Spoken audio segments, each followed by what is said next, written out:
Hello!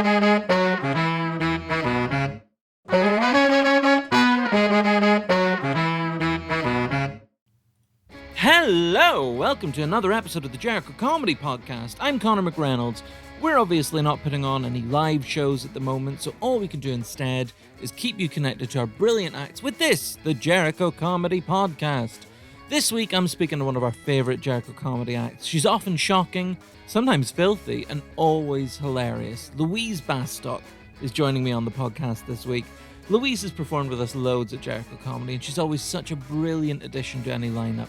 I'll be asking Louise all about her comedy and her creativity, and I'll be asking her about her fascinating experiences outside of performing too. We're also going to be playing you a clip of Louise performing live at Jericho Comedy, and later we're going to be playing you a message from our wonderful friends at Oxfordshire Mind. But right now, let's hear from the fantastic Louise Bastock. Louise Bastock, hello, and thank you so much for joining me on the Jericho Comedy Podcast. Oh, thanks for having me, Connor. Oh, it's such a pleasure to be speaking to you. How are you at the moment? Do you know what? I'm doing good. This is very good. Yeah, finished my work day. Can't speak, but that's fine. So great time to do a podcast. You've started a new job this year, haven't you? Sort of during lockdown. I have, miraculously. That's amazing, just bucking the national trend and getting work. Right. So I was freelance for about a year. And that was going quite well. I just started out. And then obviously the lovely COVID-19 hit. And just applying for jobs was tough, and everything was so specific, and because so many people are applying, you have to have such specific experience. And then suddenly I found this role that was writing and video presenting, and I was like, that's specific to my experience. That's I'm the one for it. So yeah, I'm very lucky. I'm very pleased. That's very, very cool. And obviously the year has sort of been disrupted comedy-wise. I mean, how has it been for you? Did you get involved with much of the online stuff or drive-in performances, any of that stuff? Yeah, to be honest, I didn't with the online stuff so much. I kind of, just couldn't face talking into the abyss of so I avoided that, but I did do a drive-in with Jericho Comedy. You did indeed. And that was so fun. I just think it was just so nice to see people I hadn't seen in forever, and it was interesting to see really sort of amazing people, super nervous. And I think I was lucky because the drive-in was quite small, so it was quite intimate. And you kind of could actually hear a bit of the laughter in the cars. And there was the guys that owned the brewery were sort of drinking at the side and being quite rowdy. So that worked in our favour because you could kind of get a test of how it was going by them, and then just assume everyone else in the cars was enjoying it just as much. I think that's a very accurate description of that show. It was such a pleasure to see people back perform, because I guess you hadn't really performed much for maybe 3 months, 4 months before it. Yeah, and the last few gigs, as it seemed to be for a lot of people, my last few gigs, they weren't good, they weren't bad, they were just so average. They were just so don't even write them down, don't even put them on the radar. So it was so nice to come back and actually having a gig worth remembering, Yes. How is your lockdown been? Obviously, you started this new job, and you had a few driving gigs or sort of outdoor gigs and stuff, but largely it's been a kind of comedy-free year for a lot of people. Yeah. Have you been kind of creative or productive in lockdown, or are you giving yourself a bit of a break, or how's it been for you? Yeah, I think in the first lockdown, I was sort of forcing myself to write, and it was almost as if, it would be up in 3 weeks and we'd be back to it within the month. And, so I sort of forced myself to keep going. And then after a while, realised that wasn't going to be the case, and we weren't just going to go back to real life. So I've kind of taken a bit of a break in the sense that I try and just follow what brings me joy in the moment. Um, Mm. and if that's writing stand up, great. If that's trying to write a sitcom, as we've probably all tried to do, that's great. And I think it's been nice to have a bit of a break actually, because I think with stand up, once you get on the wheel, you get on the sort of hamster wheel of stand up, it's never ending. And Yeah. there's always another gig, there's always another preview, there's Edinburgh to save up for, to prepare for, and it's all amazing and fun. But I think we actually forget that we're in control of it and we can dictate, when we do this stuff and how we do it. Mm. Yeah, I think there's like a trend these days where it's like if you haven't made it in sort of 3 years of starting, you're not a success. And actually, I think comedy is a muscle and it needs to be developed, and you need to Mm. be emotionally and creatively mature enough to be ready to do it and all of this stuff. And I think lockdown just reset me in that way rather than That kind of, sounds really brilliant. It sounds like I hope so. well, I mean, it sounds like you've got real kind of lessons you can take forward there because obviously, as you say, I mean, I was going to ask you what the kind of plan for 2020 had been, and as you say, like I know you've been in Edinburgh Mhm. before, and you've done like a split bill with Liz Guterbach in the past, and I'm assuming you were kind of developing your own like solo show, and was that kind of originally the plan for this year?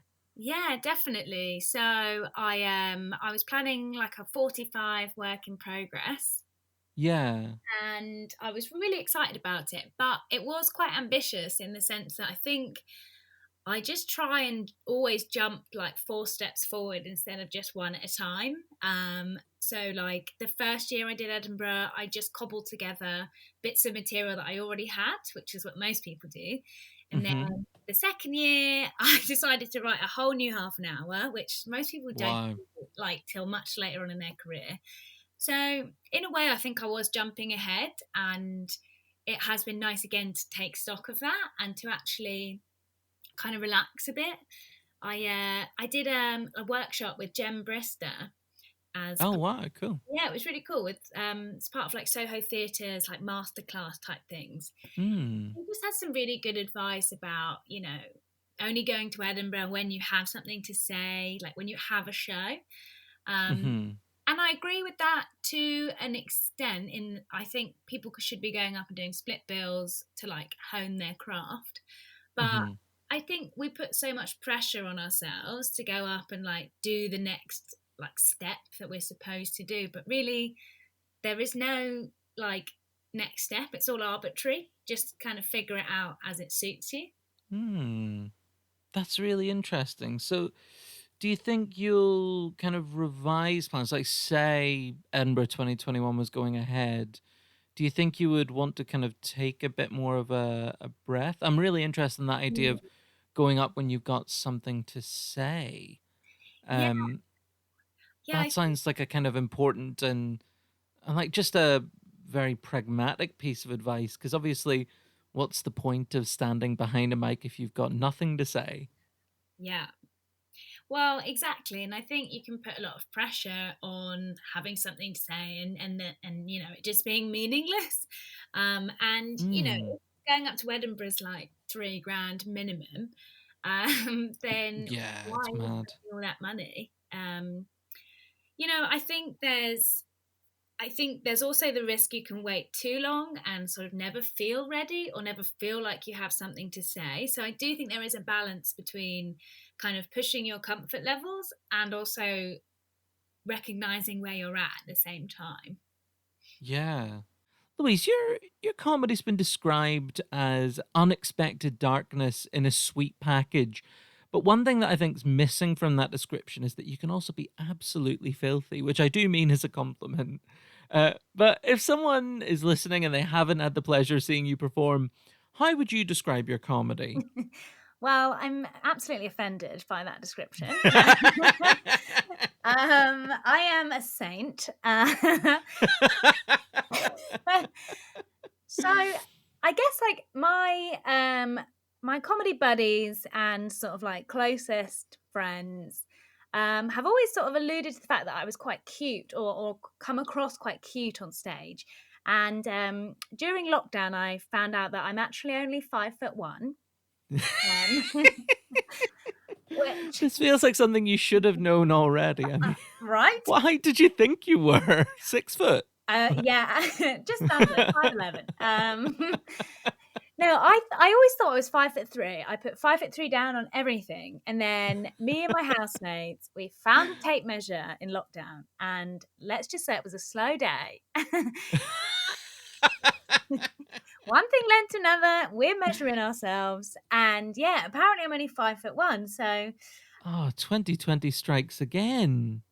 right. So I kind of started to come around to this, idea that maybe I am, a bit smaller than I think. But I think that plays into it. I'm quite well spoken.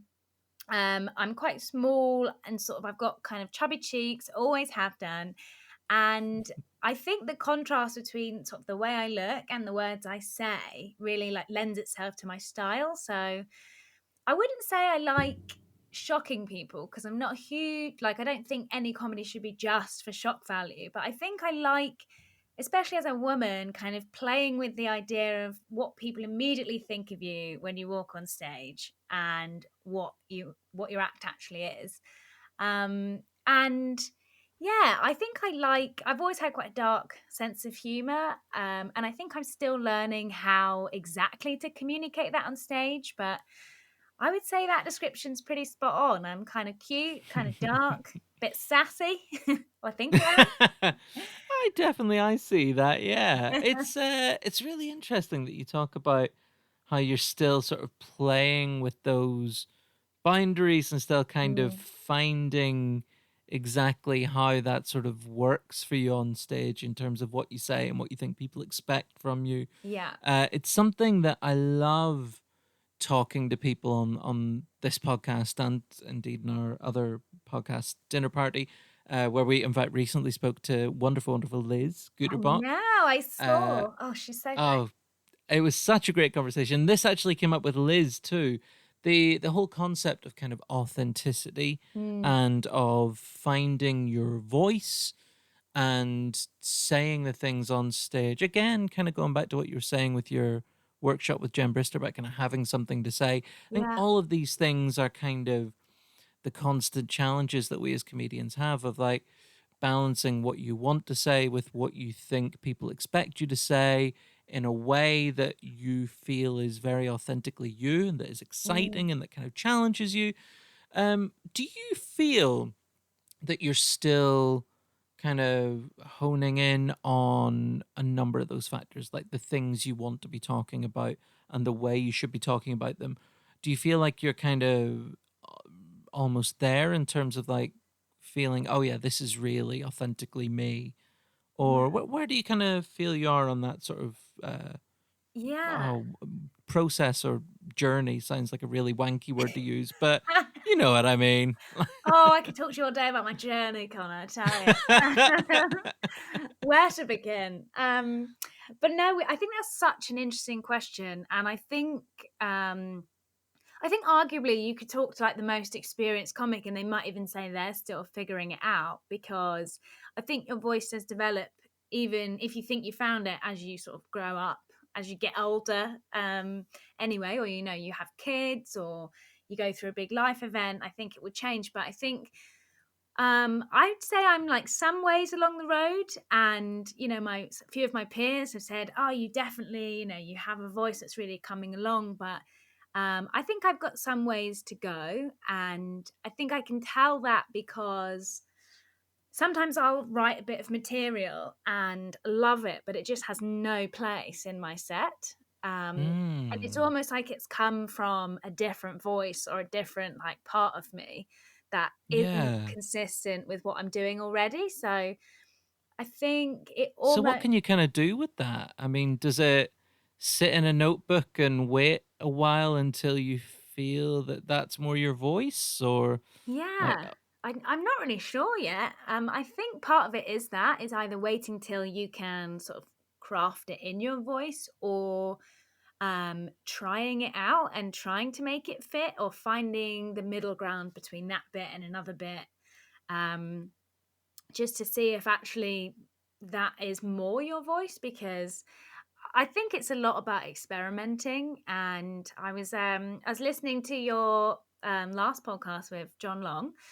Oh, wonderful, John. Lovely, John. And I thought it was really interesting what you guys were saying about, gigs these days, well, not these exact days, but pre-lockdown, um, Mm, about how you don't want to try new material. And I think hmm that has been quite a challenge. Even doing gigs between the two lockdowns has been, that fact of not wanting to do new material because you want to give people a great night out.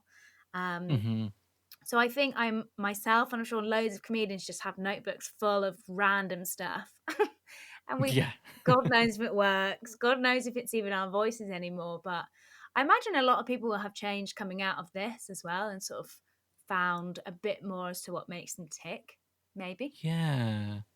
I think it's such an interesting time, and like I- it might even be just an impossible question to answer, but like I'd be fascinated to know, like, where do you think your comedy will be, or what do you think your comedy might look and sound and feel like, even like 2 or 3 years from now? Do you feel like you're kind of moving away from the style or the kind of topics you were drawn to earlier in your comedy? Or do you think that the more you go on, the more well rounded those thoughts can be, and you kind of still have more to say Mm. on the things you have been talking about? But yeah, I'd be fascinated to kind of hear about the sort of direction that you feel you're kind of going in terms of like topics, voice, tone, all of Yeah. these really interesting things. Yeah, I mean, I think that's so like fascinating, and it's interesting to watch your sort of mates go through that process as well.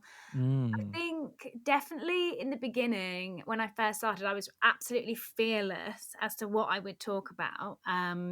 I didn't really, it wasn't that I cared who I would offend, because I definitely did care about that sort of stuff. But I sure. think I was willing to like attack a topic head on and very on the nose. And as I've sort of got more experience and sort of playing with different audiences, you realize that there is a subtler, gentler way to deal with darker subject matter. Mm. And I think some of that is exploring the weirdness in it. So um, I'm writing a bit, I've been writing stuff about death for a while, and it's Oh, quite a wow. challenging subject because it's not very funny.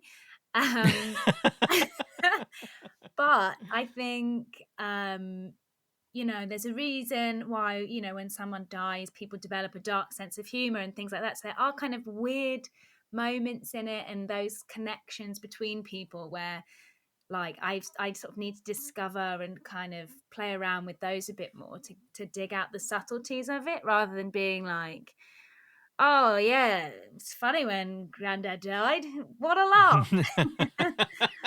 Which it's not a great opener.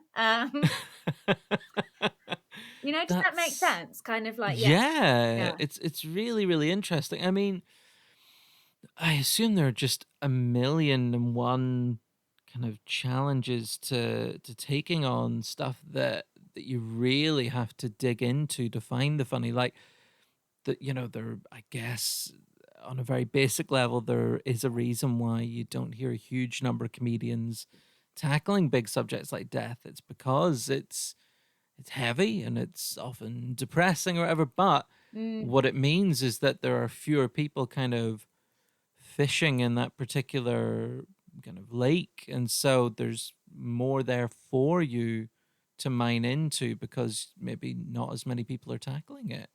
definitely. And I remember feeling like with those heavier subjects, like they will only work at certain gigs. And then I think it was your Movember gig maybe a few years ago, Oh yeah. and Pierre Novelli was on, and he did an amazing set about how the Calm apps made him want to commit suicide. And obviously, the whole night was about raising money was to support like prevention of male suicide, right? Yes, Um, yeah. and I just thought.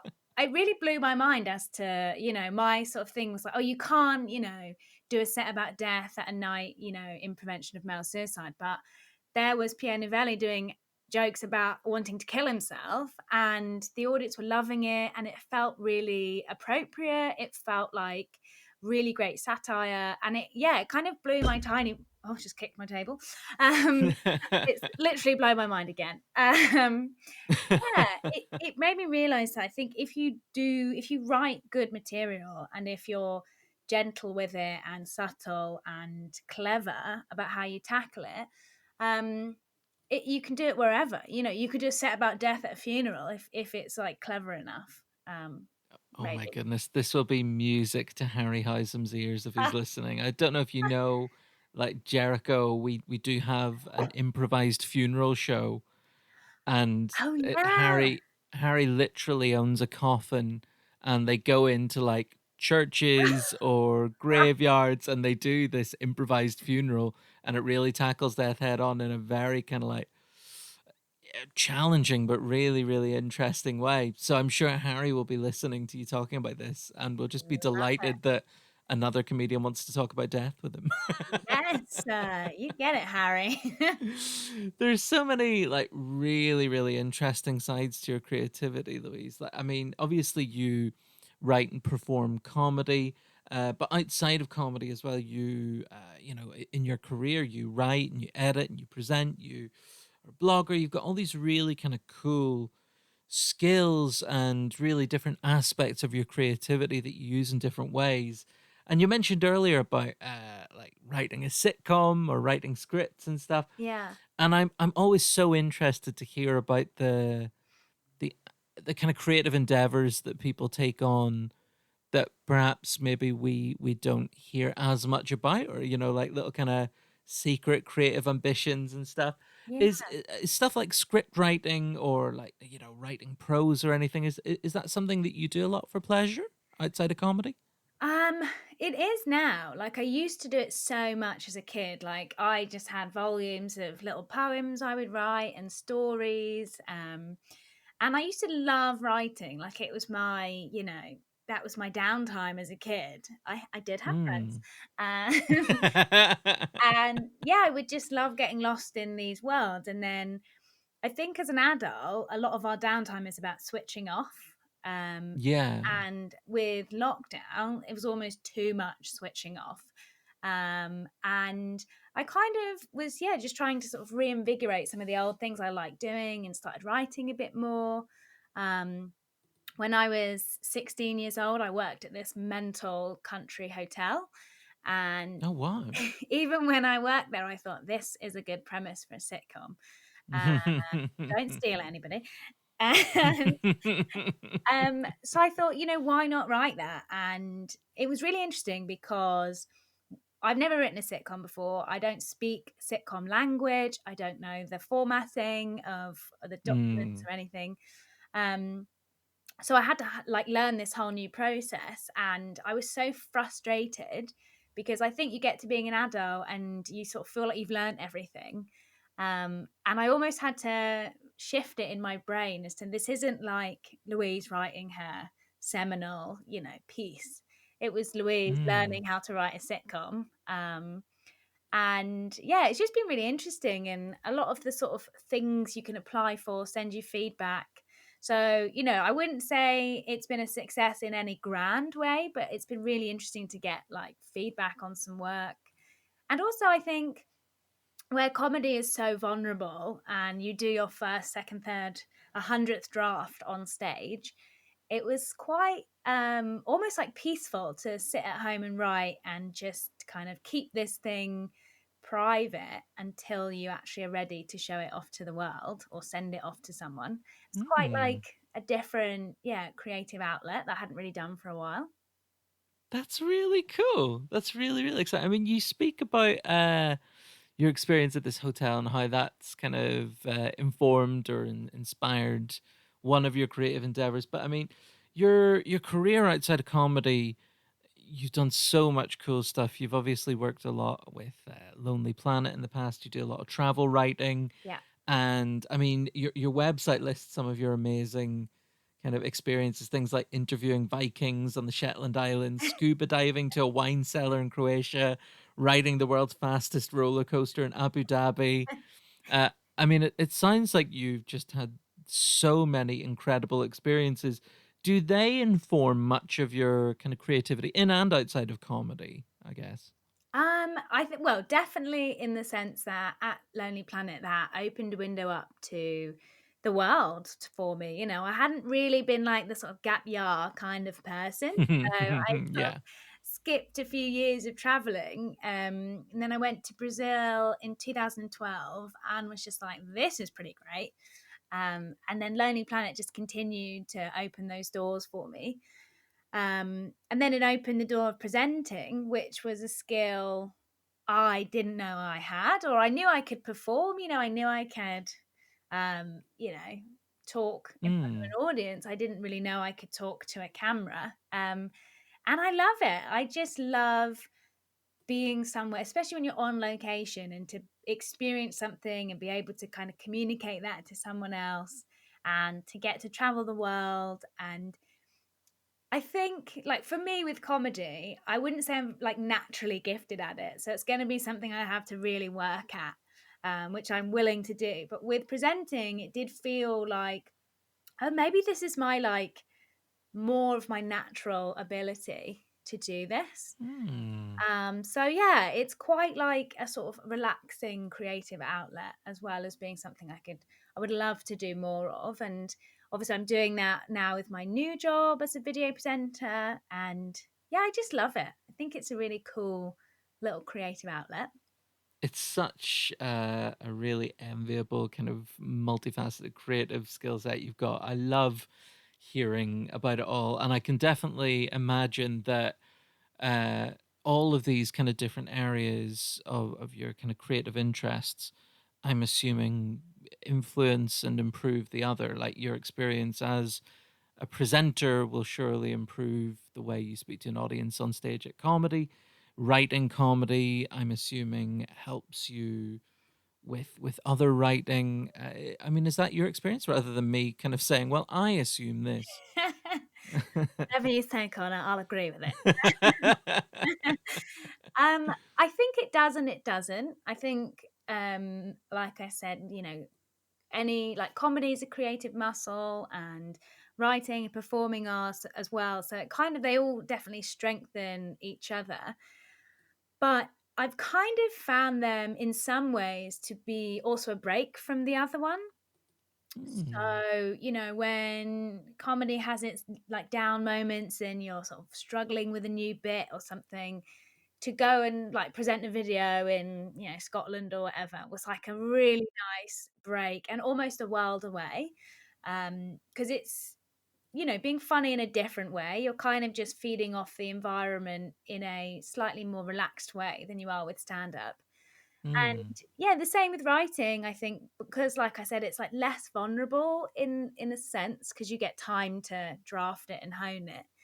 Um, so I think they all having like a diverse portfolio um, of like creative things is definitely like helpful, because I think your world can get quite narrow, especially in something like stand-up comedy, where it can be such an insular world, and people Hmm. get really obsessed with it. And I think that's, you know, all kudos to how amazing it is as an art form, why people get so obsessed with it. But I think it's nice to almost like broaden your horizon a bit and sort of peek above the Yeah. parapet of comedy, you know, and kind of use your skills elsewhere.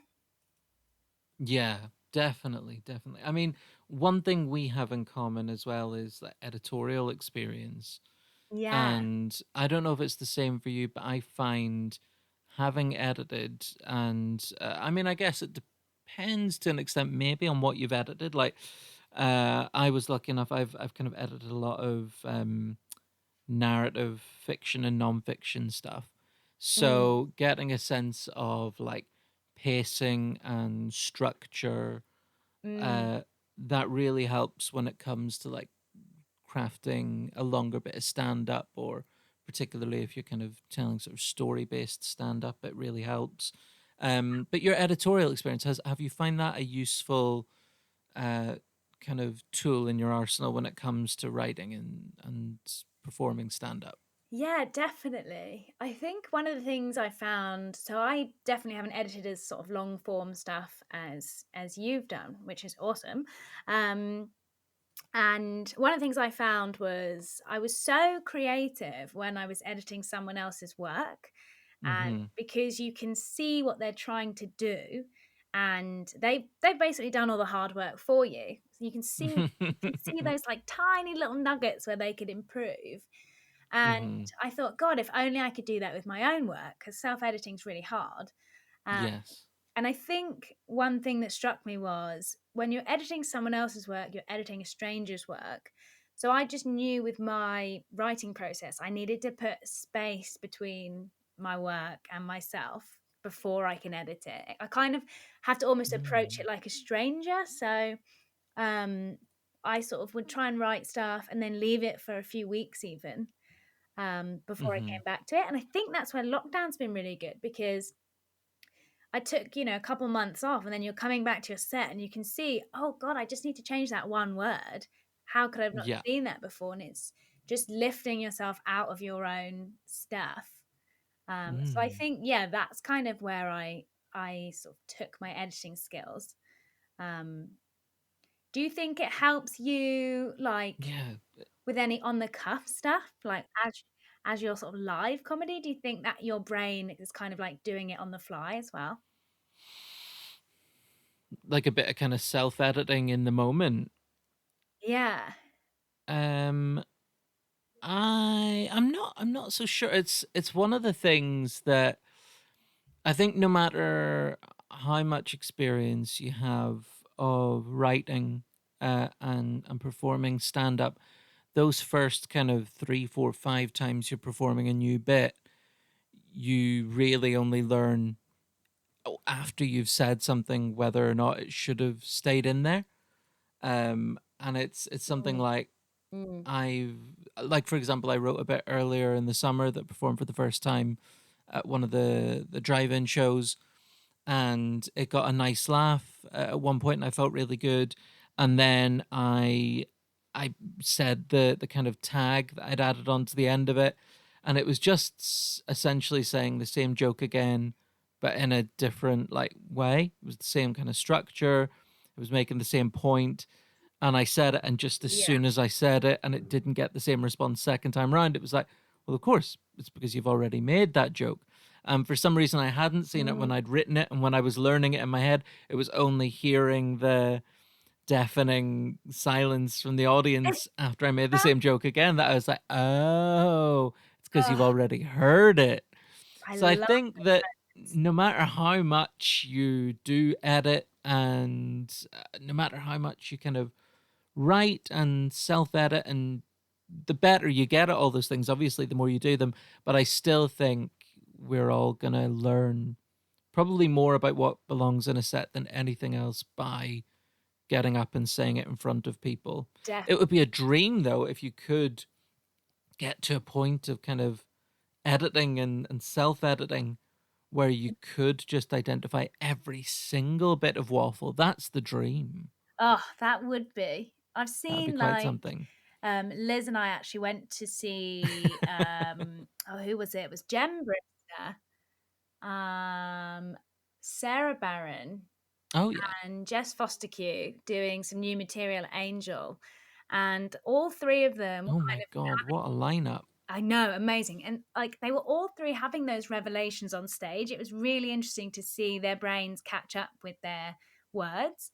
And like they'd be like, oh, Mm. that bit needs to go later. And, because it was new material, they're really sort of giving you a window into their process. And it was really fascinating to see that. And I think you're right. It Yeah. does just sometimes just click on stage. And it's just such a like incredible moment when you're like, oh, this doesn't work as you're saying. But then the mad thing is as well that it might not work that night, but I think it warrants saying at least 2 or 3 more times in front of different audiences, because just the mystery of comedy being that it can go one way in front of one audience and totally differently in front of another even if you're saying it in the exact same way. It's what keeps us on our toes. Um, Absolutely. I had a similar experience where I got to see Eddie Izzard do a work in progress at Leicester Square Oh, awesome. Theatre must have been a couple of years ago. It was his Wunderbar show, and he'd just come from doing it every night for 2 weeks in German in Berlin. Oh my God. And so it was his first night back in the UK. And so not only was he kind of trying to remember a whole new show, but he was trying to remember a whole new show in English, having sort of just learned it and performed it in German. And so, yeah, to be able to kind of get that peek into like the self-editing process that was happening live in front of us in more than one language. And it was fascinating. I mean, I don't know if you've got to be a real comedy nerd to love that stuff, or if it'd be fascinating for any creative person. I'd like to think the latter. But Yeah. yeah, Oh, it was that's so cool. quite something. Yeah. I mean, what kind of topics are you mentioned death, and obviously kind of very separately, your kind of sitcom, looking at the kind of hotel, or inspired by the hotel where you'd worked. Yeah. Are there any other like big ideas? Not that I'm sitting here with a notepad and pen thinking I'm going to steal all their ideas. Please have at But it. are there any kind of areas of things that you'd like to explore? Anything that perhaps you're surprised, like, why is nobody talking about this? Kind of like death, but I don't know. I just love to hear about the kinds of things that people are drawn to. Well, I wouldn't say, they're such, lesser talked about subjects, but I've never quite been able to get it work, but I just love talking about reality TV last Oh, yeah. year. And again, it's a bit about distorting people's sort of expectations or perceptions, because I often find people, when they learn you love reality TV, they make a snap decision about who you are as a person. Mm. And I love sort of playing with that idea. And I was trying to write this joke where I compared reality TV with football, and basically, they're all about, very rich people running around with fancy hair and expensive shoes. Um, needs work. So yeah, I love talking about that in a more sort of also a perceived elevated way. And something I never thought I'd really talk about is like recently I've been talking about sort of growing up in the 90s as a woman, and I never thought I would really talk yeah. about feminist issues or things like that, but I'm finding that really, really fascinating and fun to talk about. I never really saw myself as I consider myself a feminist, but I just never really thought I would sort of talk about stuff like that, and growing up as a woman. That's interesting. Yeah, so Why did you think that was something you wouldn't really talk about? well, I think part of it plays into that idea of who you think you are when you first start out. And Right. I was like, I'm very edgy and I'm really dark, and I just don't want to talk about what everyone else is talking about, like, our periods and relationships and da da da. And actually, like, talk about what you want. And also, you're not that edgy, so calm down. Yeah, I think it's like, as well, sort of, if you can find another interesting way to talk about it, that's amazing. And I actually think a lot of those subjects, especially with like women, we feel like they're talked about so much, and actually they're not talked about enough, because they're still sort Yeah. of taboo almost, and that's insane in 2020. Yeah, it's a really, really interesting thing. I can relate a little bit in terms of like mental health being something that, you know, you worry that people think, oh God, not someone else banging on about mental health. But then equally, it's kind of something that needs to be talked about that little bit more. Definitely. And it's kind of a weird mix of worrying, am I preaching to the converted in a lot of this stuff, or is there something that I can say that can actually inform or even just, you know, entertain Mhm. people? there are so many kind of these things to consider. It can be quite exhausting, but it's fun, It isn't it? it definitely can be, and I think I've kind of I mean, we've all had those moments where we think we've written the most incredibly original thing ever, and then you go to a gig and someone says almost the same thing, purely, like, coincidentally, and I think we kinda have to accept that most of us will have lived similar lives and will have similar life experiences, bar sort of the Hmm. odd few that have had these miraculous or tragic or whatever kinds of lives. Um, and I was talking to some friends about this, and we kind of hit on the fact that if what you're talking about is like a very common or often talked about theme, then really you're just hitting on a very relatable, connective subject. Mm. So, and you're going to say it your way because it's your thing to talk about. Um, Yeah. and I guess that's where like understanding your voice really comes into it, because if I've got a unique voice and I'm saying something in my voice, then I'll Hmm. be the only one saying that thing.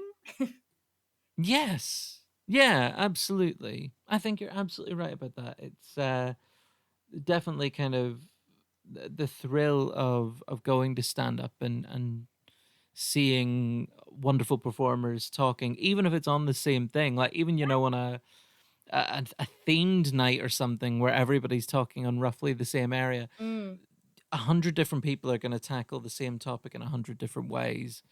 And I think it's always really exciting to see someone's kind of worldview and for them essentially to say, like, do you relate to this or do you see what I mean by that?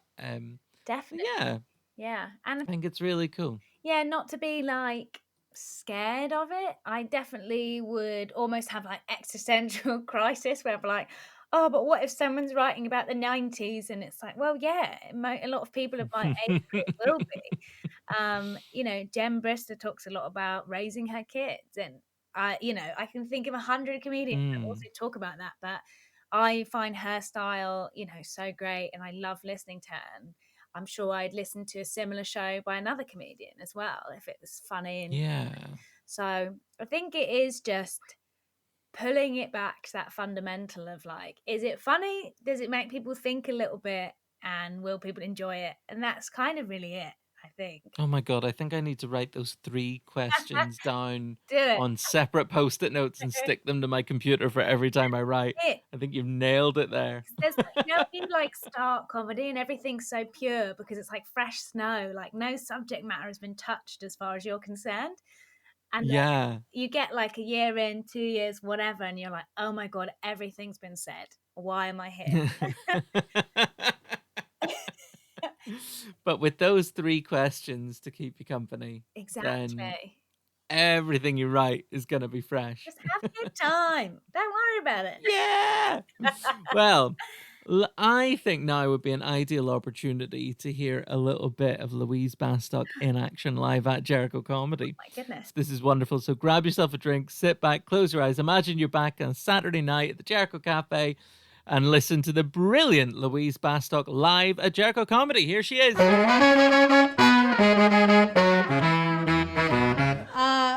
My other guilty pleasure in life is reality TV. We got any fans of reality TV in? Just weren't willing to admit it. Well, a lot of people hate reality TV and will subsequently hate the rest of this set. No, I'm kidding. A lot of people, but I think, people say it's mindlessness. It's mindless TV. And I think, well, mindlessness can be the new mindfulness. And also, in a recent episode of The Real Housewives of New York, a woman threw her fake leg across a room in an argument. It was so brilliant. Like, the TV doesn't get better than that. She was like, the only thing fake and artificial about me is my leg! I threw it across the room. And I was just like, this needs to be, like, logged in the history books. Oh, my God, I love it so much. And I'm going to have a lot more time to indulge in both guilty pleasures, I guess, because I've got some very exciting news. I'm not technically supposed to be talking about it yet, but basically, after a year of trying, I'm really excited to finally announce that I've been made redundant. Oh, honestly, I've been noticing a lot of changes in my body already. Yeah, I sleep better. I'm happier. My breasts have got a lot bigger, which is strange, but that could be because I put a lot of my redundancy pay into getting some grade A titties. No, I'm obviously joking. These are Model's Own. And I worked in the media before, so I wouldn't have even been able to afford a new bra, let alone some tig old biddies to fill it up with. I just like saying that. You can all take that away. Liz introduced me to the phrase tig old biddies. Do we like it? Instead of big old titties, tig old I'm wasting valuable time. But yeah, people say the weirdest thing to you when you've been made redundant. A woman in my office, Sharon, came up to me and she was like, "Don't worry about it, Louise, because the thing is, my redundancy was the best thing that ever happened to me in my life. The best thing." And I was like, the best thing was when the work you were doing was so invaluable to a company that they involuntarily stripped you of your job. They paid you to fuck off. You've got 3 kids, Sharon. I felt so bad for her. That's the best thing that's ever happened in her life. I genuinely think I've had 10-minute smear tests better than her whole fucking existence. She's mean, but think about what she said. I had to do very adult things, and because I watch a lot of reality TV, right, I had to sign a settlement agreement with work. So I decided to start referring to my redundancy as my divorce. Because as the old saying goes, 'tis better to have loved and lost than to have been laid off. And I have this weird idea, I love the idea of myself being a divorcee. For me it's glamorous, most people are like, "Oh, we got divorced, the relationship ended, we moved on with our lives," and I'm like a 1950s divorcee that swans into a bar with a fascinator on, smoking a cigarette, just looking to fuck, But that's not the reality. I spoke to my mum and I was like, "Mum, I've decided to start calling my redundancy my divorce." And she was like, "Well, in my experience, it is quite like a divorce." And I was like, "Oh, really, Mum? What makes you say that?" And she went, "Well, this job's taken the best years of your life."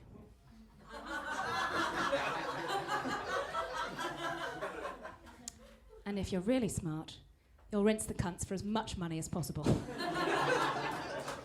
Thank you. Yeah, just FYI, Mum's happily married.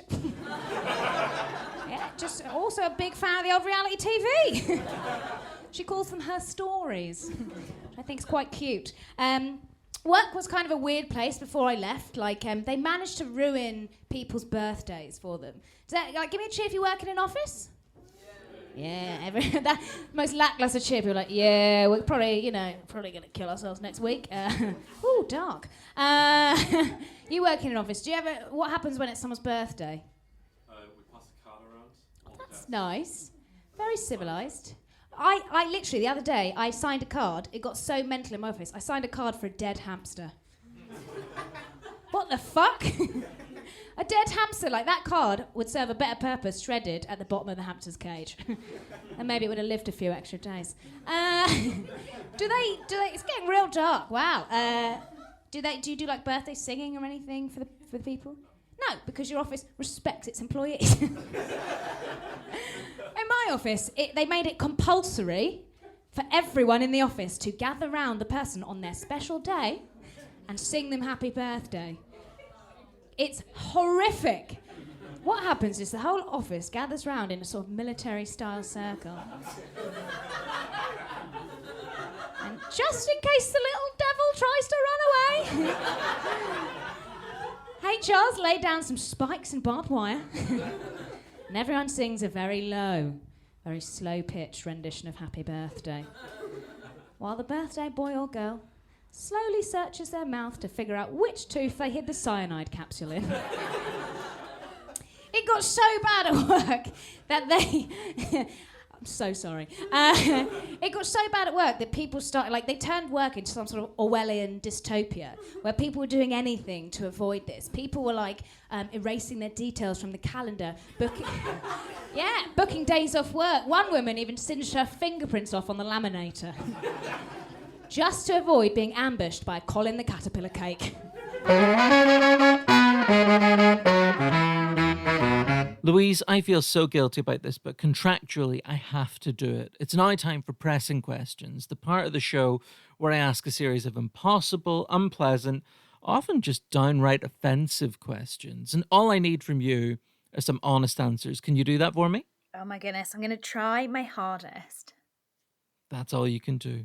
All right, here we go. Question 1. Louise, are you glad that George Clooney has finally settled down? Oh, you know what? So glad. I'm happy for him. Mixed feelings, though, because he's now off the market. Well, I never was much of a Clooney gal myself. Oh, well then, you can just be happy for him platonically. Do you know what I mean? I just think, get it, Yeah. George. You do you.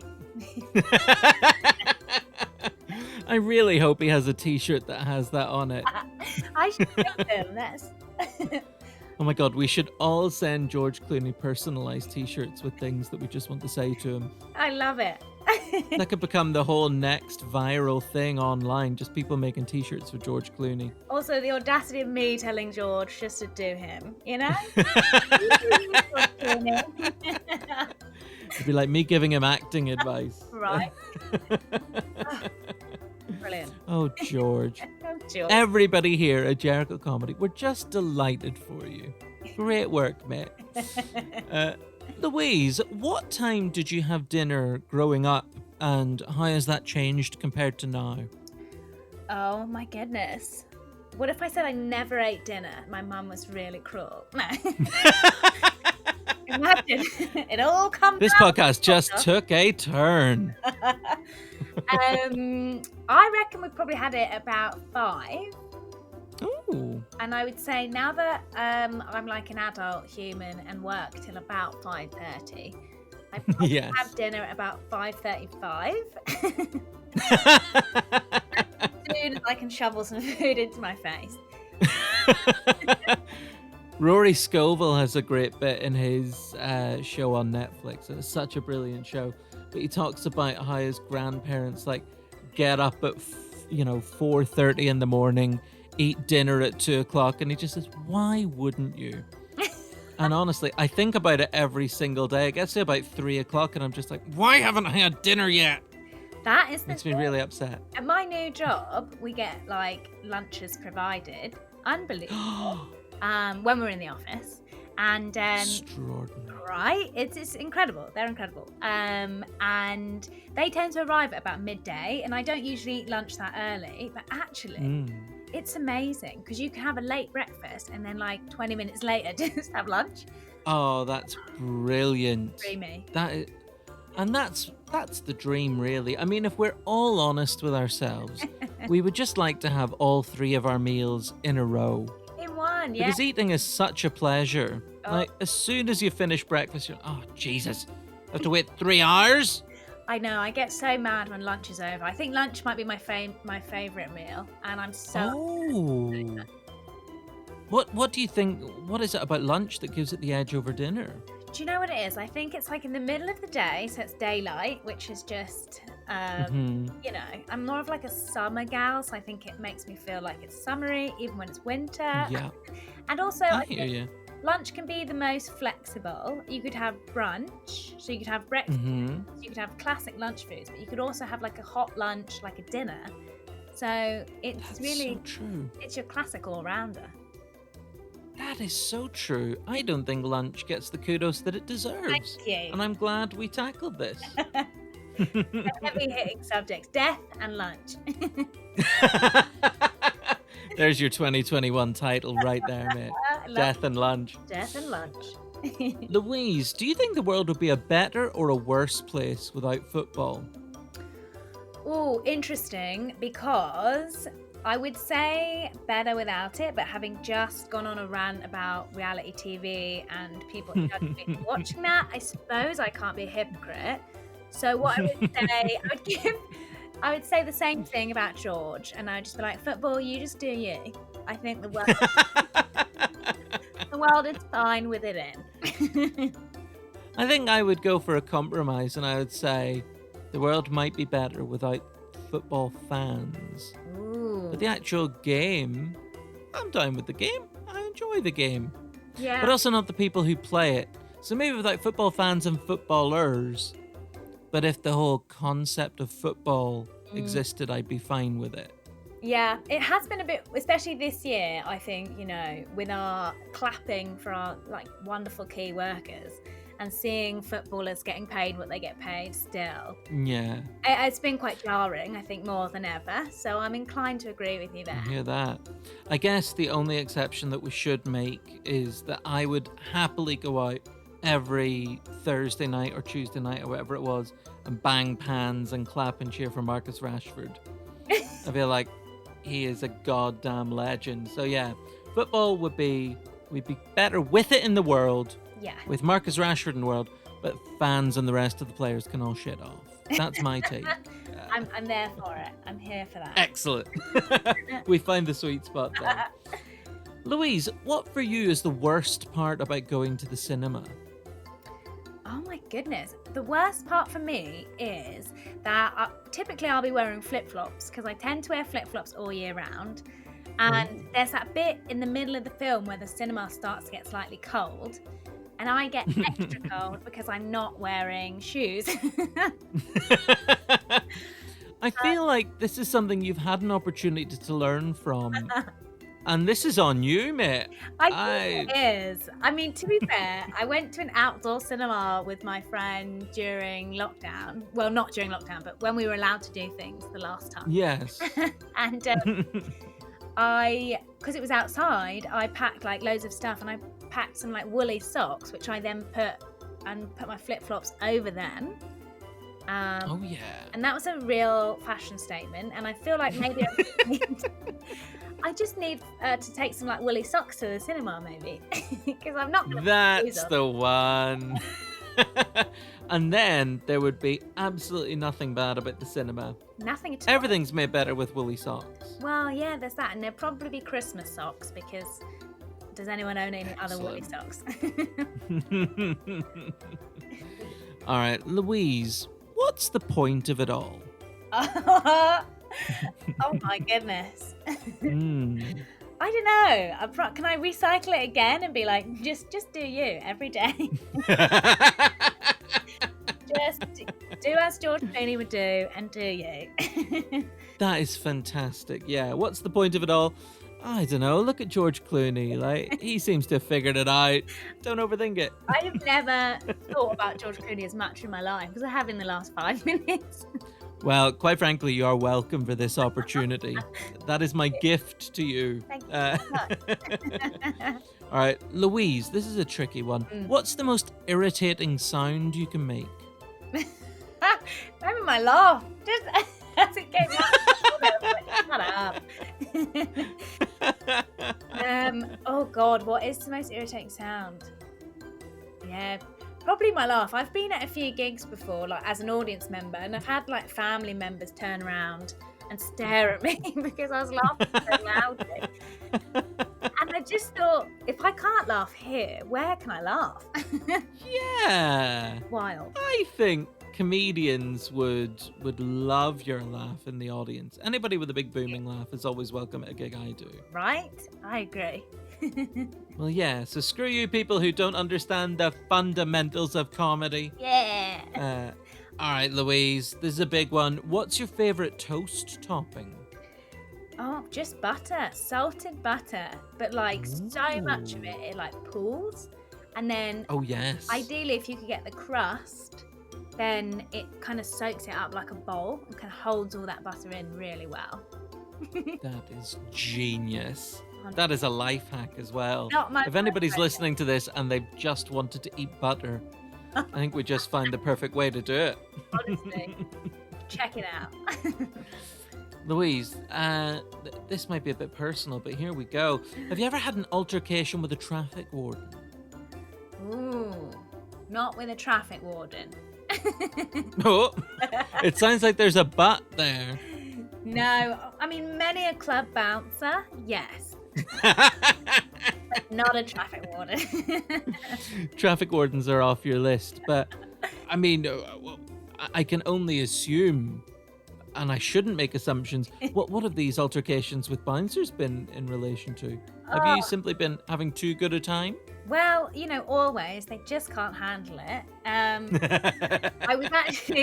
We were laughing about it, my friend and I, the other day. When we were at uni, we basically would wear ridiculous high heels that we couldn't walk in sober or drunk. But we'd been so drunk, the bouncers would be like, you've got to leave, try and kick us out. So I would try and reason with them, and I'd be like, if I just go and get us a pint of water each and we sit there and we drink it, can we come back in? And they were like, fine. So I went up, got some water for me and my friends, brought it back down. We both were so drunk, we dropped our water all over the floor. Then accused the bouncer of being drunk. Well, he kicked us out, and then my friend threw up on the pavement. That is so terrific. Oh, it was just real, stunning. It was like a carry-on moment. I think my worst altercation with a bouncer came in Cardiff a few years ago. It was during the Rugby World Cup, and a few, like myself and my now wife were there, and a few friends back from Ireland. We were all there in this bar in Cardiff, and one of our friends got really drunk and fell asleep and got thrown out just for falling asleep in his seat in the bar, which we all thought was a bit harsh. But I made the mistake of pretending to sleep as a joke, and they came over and tried to throw me out, and I was like, oh no, I was just joking, making fun of our friend. They're like, I don't care, get out. And I was like, but it was a joke. Why can't you just take a joke? And everybody got very annoyed, and then everybody started pretending to fall asleep, and it was a whole thing. Oh my god, that sounds epic. And also, it was great fun. Counterintuitive. Yes. Well, I mean, it was luckily getting toward the end of the night anyway, so it was all okay. But yeah, traffic wardens, I've got no experience with either. So yeah, these are just our sad, lamentable bouncer stories. Louise, you've touched on this as an area, but let's get into it more specifically. How much is too much to pay for a pair of socks? Ooh. Controversially, I don't think too much. There is no upper limit. We've got to challenge that. Okay. £300 for a pair of socks. You know what? If those socks bring you £300 worth of joy, you go get them. Wow. Honestly. This is amazing. How much do you ever think, what's the upper limit you could ever see yourself spending on a pair of socks? Oh, me personally? Which I guess is also a question of what's the monetary limit of what you think a pair of socks could bring you that amount of joy? I know. And then this is all about the price of joy. This is very philosophical in a way that I didn't expect it to be, Louise. Well, there you go. I mean, chatting with me, we just tend to go there. That's how it works. That's an interesting one, because do I think a pair of socks could bring me £300 of joy? Probably not. But I would probably would spend about 50 quid on socks. Wow. If they were the softest, snazziest things, I might do that. I will say, so interesting. I've had my first paycheck since April this year, recently, so I'm feeling kind of flush. Socks for all of our listeners. You get socks. Well, that's interesting. You mentioned snazziness and softness. Mm-hmm. So what other qualities do you think are important in a pair of socks? Well, I think if they're big, comfy ones, I'm looking for a thick knit. I'm not interested in your normal cotton socks. I need it to be elevated. If we can get some pom-poms involved, then even better. Oh, they're worth their weight in gold, pom-poms Right? on a sock. They're marvellous. I'm so excited. I'm counting down the days until December when I can put on my Christmas slipper socks, and they've got a huge big red nose on them. They're like reindeer, Rudolph type big, thick slipper sock type things. Yeah, big red pom-pom for the nose. My cats love them, but not as much as me. Okay, I'm going to Very throw this excited. out there. I don't think you have to wait till December, Connor. Put them on now. Oh, without rules, Louise. What are we? We're savages if we don't obey the simple calendar rules. Well, exactly. I'm a real Christmas Nazi. Like, for me, before December 1st, it's just a bit crass. When do you put your tree up? Well, now I'm about to sound like I'm a massive hypocrite because usually it's December 1st, but it has to go up at a weekend, so it's the weekend that's closest to December 1st, Right. which this year happens to be late November. I do feel icky about it, but my wife is quite insistent that the tree goes up that weekend this year. Yeah. And who am I to disagree with my wife? Well, exactly. And you get a Christmas tree as well, so it's like a win-win. I know, and I really love Christmas. So actually, after the year we've all had, I'm really not complaining about eating into it like 3 days early. Yeah. And we get our party foods in the evening, like all the little kind of supermarket nibbly type things. I get to watch Elf that night. It's just, Yes. it's so exciting and it's imminent. I can barely contain myself. But the sock. What about you? When does the tree go up for you? It kind of depends really, because I'm a bit of a stickler. Like it has to be a real tree. Yeah. Although we're getting a bit more environmentally savvy, so I need to look into whether that's like a good thing anymore. But so it kind of depends when me and my housemate are feeling strong enough to go and drag it up the hill. Because I'm a stickler in the sense it has to be real and we have to carry it back ourselves, because they say they can deliver them, but like it was a family tradition in my house where everything just has to be quite difficult. Like it just always has to be the hardest way of doing anything. So that's I'm picturing that like you get turkey, but you have to go out and hunt it in the wild yourself. That kind of thing. my dad will wait till Christmas Eve to get lots of stuff because he loves the challenge of like Oh my the God. crowds and he's insane. So I kind of That's just given me anxiety. right. I take a bit of that spice by making my housemate drag the tree up the hill with me. Listener, find yourself a housemate that will put up with this nonsense like Louise's does. Honestly, one more year. Here we go. All right, Louise, my final question for you, and this is a biggie. Okay. What is the first line of Pride and Prejudice by Jane Austen? And if you don't know, I'd like you to make a guess. Okay, it's something like, it is a truth universally acknowledged that every woman should be in want of a man or a husband or something like that. That is pretty damn close. Very impressive. It is a truth universally acknowledged that a single man in possession of a good fortune must be in want of a wife. That's it. You nailed the it is a truth universally acknowledged part. So 10 out of 10 for you in my ratings. Thanks. Well, there we go. Coming up next, we're going to be learning what the world would look like if Louise was in charge. But first, here's a clip from our wonderful charity partner, Oxfordshire Mind. Have a listen to this. Are you caring for someone and struggling to cope? Suffering with low mood or feeling anxious? Experiencing discrimination and not sure of your options? You are not alone. Did you know that you can ask to speak to an Oxfordshire Mind Wellbeing worker through your local GP practice? A wellbeing worker can help you to identify what is important to you, offer time, space and support for you to work out the positive changes you want to make and support you to reach those goals. Tell you about relevant services you can access to improve your wellbeing and support you with making referrals. Our service is currently available over the phone to anyone registered with a participating GP practice in the City and South West Oxfordshire. For more information, please ask at your GP practice or call the Oxfordshire Mind Information Line on 01865 247 788.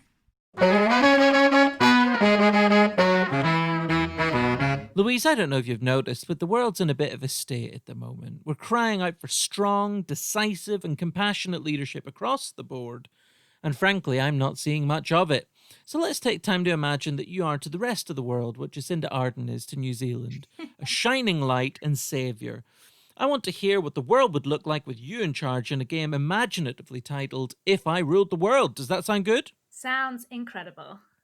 Fantastic. Well, Louise, if you were in charge of the world, what would be the first thing you would demand? Okay, I think I might have even said this the last time, or when I was on your radio show. Oh, But I'm back just a million years ago, yeah. I'm a firm believer in it, and I would abolish somehow, or I would invest in abolishing all dietary allergies and intolerances. Now, is this you're getting the scientists to finally cure these things, or are you just saying we've had enough of your shit, celiacs? No, fortunately not. So I'm a bit gluten intolerant. Oh, okay. I miss pizza. Well, you can get the gluten-free ones, but they're just no good. And during lockdown, you know how a lot of delivery places have cut back their menus. Yes. One of the things they've decided to do is just cut back their dietary requirement, their offerings. Oh, so they're savages. Do you know what I mean? So they're everyone, please have takeaway, but not you gluten intolerant people. You can stop. And I know vegans had the same, so I'm just how about we can all eat everything and it's all great. Excellent. I can't imagine any reason not to be okay with that. What's the first thing you're bringing back? What's the thing you've missed most over lockdown that you haven't been able to get a hold of? Interesting. I think it'd probably be a Byron burger or something like that. They've just all got rid of their gluten-free buns and things like that. And I'm not going to order a skinny burger with no bun. I'm not a savage. No. That is not a burger. Right. And I mean, you can command all of the scientists. So is kind of curing gluten intolerance, is that top of your list? Or do you feel that you should maybe focus on terminal illnesses, maybe a COVID cure? The COVID cure is well on its way. It's time Yeah. something else. It's time to redirect the scientists' attention to something that will really make a difference. Exactly. And maybe we'd all be more immune to COVID just naturally because we're, I don't know, happier. There is strong science to suggest that isn't just mad ramblings on a comedy podcast. Yeah. Look it up, guys. Google it right now. Does happiness cure COVID? That's why it's been such a bad year. I was asking, yeah. I was saying this to my wife the other day, do you think they've tried really simple stuff like boiled strawberries? Do you think they've just been what if this fixed it? Honestly. Or do you think they've just gone in at the deep end, assuming it'll be really complicated? Yeah. What if a spoonful of honey was the cure? They would feel so silly if they discovered that later on. Yeah, honestly. Well, I was reading, when I say I was reading the news, what I do is I read the headline and assume the rest of the article. I was reading this headline that said that certain mouthwashes that contain a certain percentage of one of the ingredients of the vaccine have been helping to cure/prevent COVID. So, I think there's an element to say there are simple aspects to it. But I do think it's really interesting. But obviously, the science people know a lot more than I do. Yes, we should probably say the boring thing at this point. Listen to the science. Da, da, da. But also listen to our mad ramblings because we might be onto something. I think we are. Christmas socks and happiness is the cure. To everything. Yeah.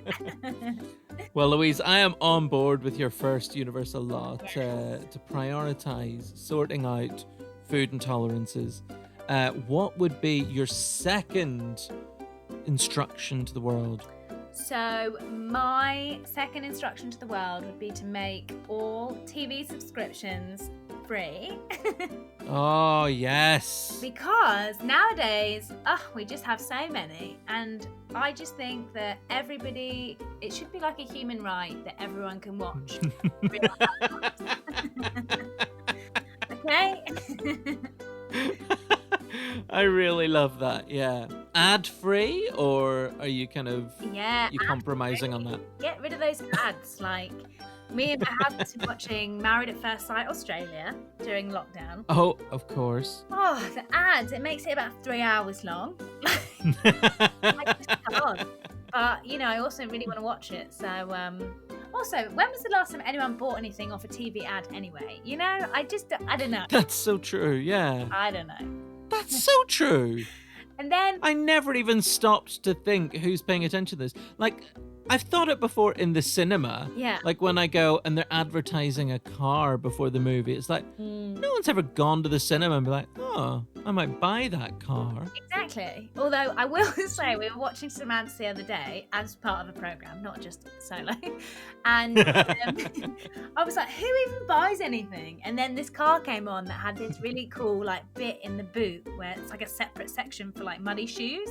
And I was like, actually, that is pretty sick. Oh, you know you've reached, like, you're not 18 anymore when you're looking at somewhere practical for your muddy shoes. I know. Like... sad life. Fantastic. And so all the subscription services are free for everyone. Are there any kind of, like, are you still maintaining kind of boundaries in terms of like countries, or do you think that you have the right as well to all the US streaming services and all of that stuff? Like, I think if we all just had everything all the time, we'd maybe be like take it for granted. So maybe you could have things are available, but you'd like have to play like a little game or something to unlock it. Like, it's like you can watch Portuguese TV, but only if you can throw this thing through this hoop. Exactly. Or like a little online Scrabble or something. Oh, it'd be so great. We'd all I love the thought. It's like the kind of troll under the bridge, that it's someone's job to defeat people in Scrabble who just want to watch Australian TV. It'd be so good. Imagine. You're revitalizing the economy there. Definitely. What a job. Well, that is excellent. Louise, what final thing? You've got one more rule that you can bring in to the world. Everybody has to listen to you. What is it? Oh, now this is controversial, but I would have in every household either their own personal soda stream, or you'd have a sparkling water tap, just that came with the house. That is amazing. I love the soda stream in particular. Is this like coming? Does every house also get like the kind of cola syrup and all that stuff that you got with those? I mean, or is this like sophisticated grown up? You're just making fizzy water. Exactly. I think it's more of the grown-up one, you know, because when you have a cool, refreshing glass of sparkling water, why would you need anything else? It's, you know, it's healthy, kind of. It's honestly amazing. Like, because I have a soda stream at home, I have sparkling water quite a lot. And then in Edinburgh, I obviously didn't take it with me. I should have. But I maybe went like 2 weeks without sparkling water, and suddenly I was in a bar and I was like, why don't I just order a soda water? And it was one of the best days of my life. Oh, it's the little things. You do, you, Louise. Oh, unfortunately, I always do. Louise, I have a bit of a kind of potentially controversial opinion in that I just don't think sparkling water is needed. Like, what is it that separates sparkling water and makes it so much more refreshing than good old-fashioned H2O like our grandparents drank? The good old H2O. I know it is controversial. Not everyone will agree with me, but I love it when it's so fizzy that it almost like hurts a bit to drink. It sounds like S&M water. This is yeah. I like my water to bite back a bit, you know.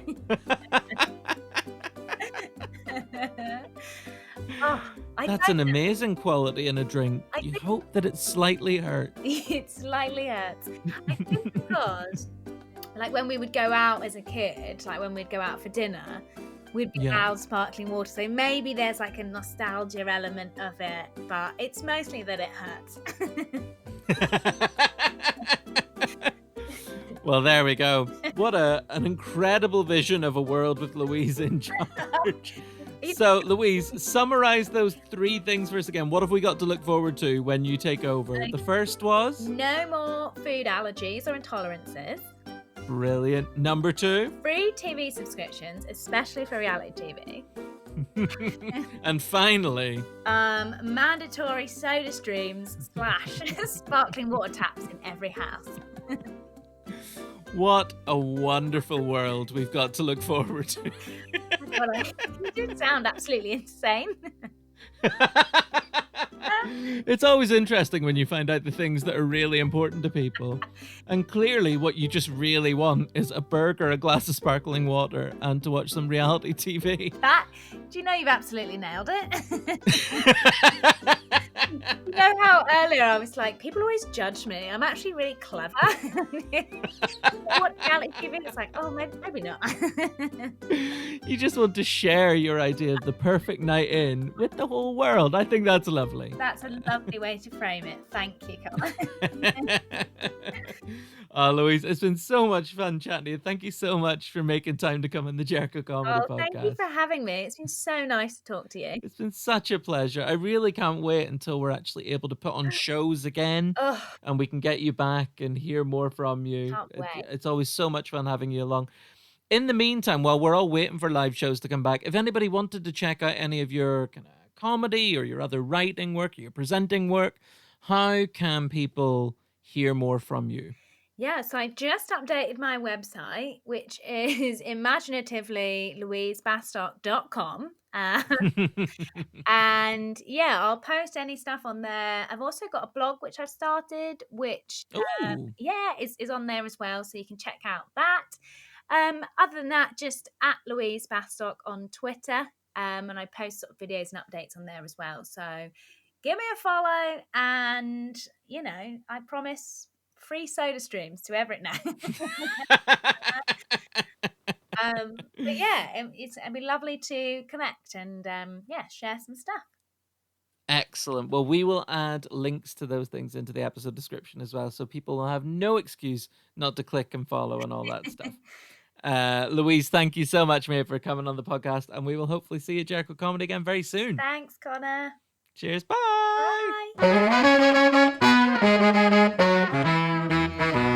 It was so much fun to catch up with Louise there. We love having her at Jericho Comedy, and we'll definitely be having her along to a show again as soon as we're back up and running with our regular shows. Make sure you check out Louise's work online. We've added links into the episode description for her social media accounts and her website. We're currently just waiting to hear what the rules are going to be around live shows upon our return, but as things stand at the time of recording, we are still going ahead with our shows at the brilliant North Wall in Oxford in December.